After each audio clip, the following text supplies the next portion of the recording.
Hello everyone, and this is my review for WWE TLC 2013, and I'm just going to go off and say right from the get-go, I felt that this pay-per-view is just a very ho-hum pay-per-view. I didn't really feel like there was anything too special, considering the way that they hyped it with the WWE and World Championship being on the line at the same time. You didn't really feel like there was anything too special when you ended up watching the pay-per-view. They started out not oddly enough, but I thought it was a good way of actually starting out with one of the 3-on-1 handicap matches, them going with CM Punk and The Shield to start off.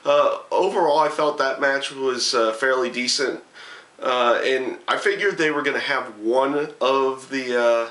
they were either going to have CM Punk or Daniel Bryan go over, or have one of them go over in one of these 3-on-1s, because you couldn't really just have two of them and not have one of them go over.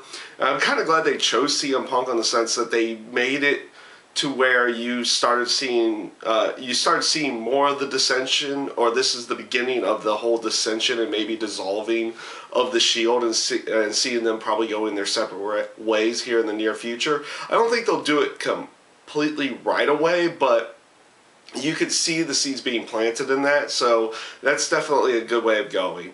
The AJ Lee and Natalya match, I mean, it was it was your typical Divas type match, especially for pay-per-view. It wasn't bad by any stretch of the imagination, just nothing memorable from it. After that, you have the Big E Langston and Damian Sandow match for the Intercontinental title. Again, nothing special really done in this match. I mean, the vast majority of the match, it was a really quick one too, was basically Damian Sandow countering Big E's finisher and then doing some kind of maneuver until Big E eventually hit the finisher. And that's pretty much what the match was for the most part. So nothing special again there. They're trying to build Big E Langston as much as they can at this point. I don't really think this match really did much for him, though.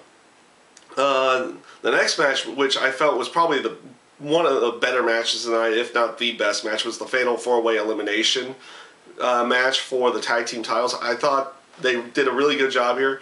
Really good job in this match. Then again, I've always really liked the elimination style matches to begin with, and making this an elimination style tag team match versus just a normal fatal 4-way match was definitely a good route. The only downside to the match itself was the face versus face team ending with I felt the match itself would have been better off having one of the face teams going up against one of the heel teams at the end versus both face teams going at it. I like the dynamic of how Goldust eliminates Ryback and Curtis Axel's team, and then basically him getting worked over for a good 10 minutes. It was a nice little dynamic to make you feel like that the tag team titles were going to switch hands, even though they ended up not doing so in the end.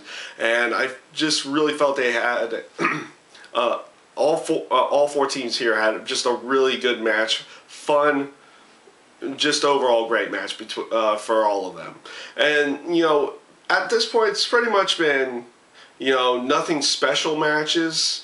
You had a really good match and a good storyline dynamic going on with the first match, and then nothing really special, but nothing horrible with the other two matches, and then a great match with the tag match.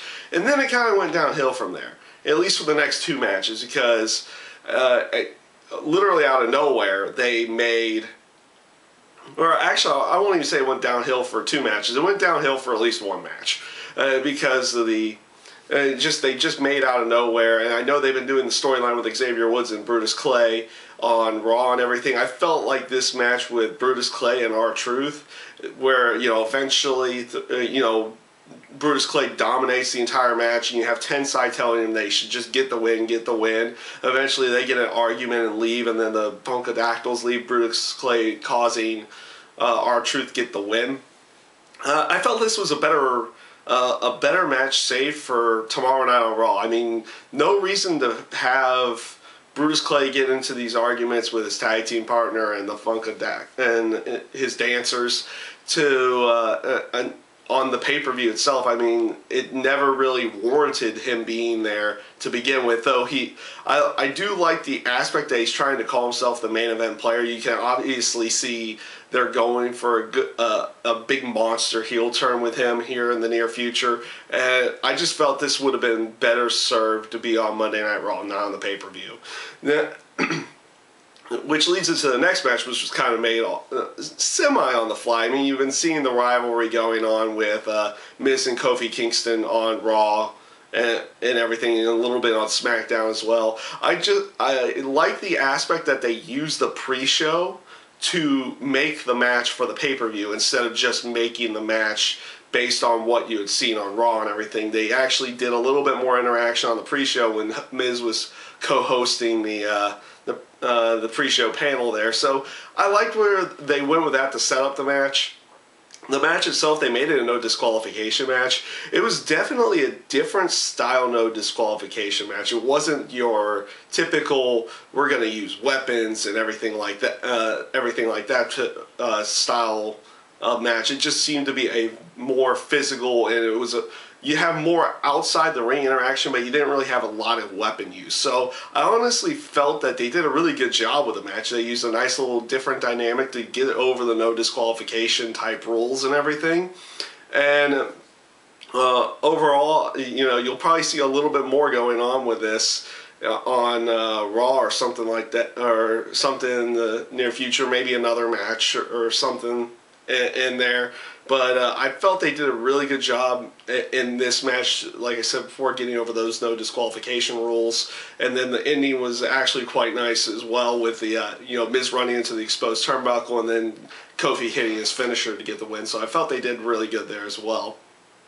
This led into the Daniel Bryan and Wyatt family match. And honestly, it was pretty much a 15-minute squash match. I mean, you had a little bit of point where Daniel Bryan got some kind of control, but for the most part, at least it seemed like, CM Punk had a lot more time in control than Daniel Bryan ever did during this match. It just seemed like Daniel Bryan was getting beaten down the entire time versus getting any kind of offensive control. He had his flurry in there, and then it was kind of over with, and then eventually lost the match.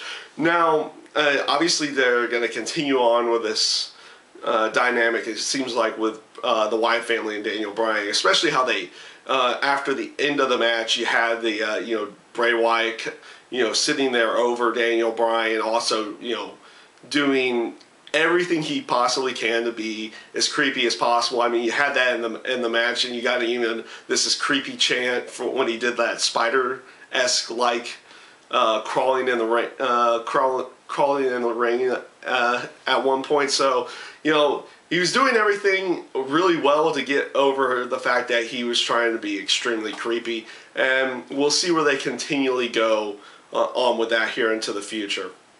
This leads into the main event match, which was Randy Orton and John Cena. Honestly, it was a pretty decent TLC match. I felt it came off really well. They used the weapons a fair amount of the time. You didn't have too many times people going through tables or anything in that sense. I think they only broke like 2 of them.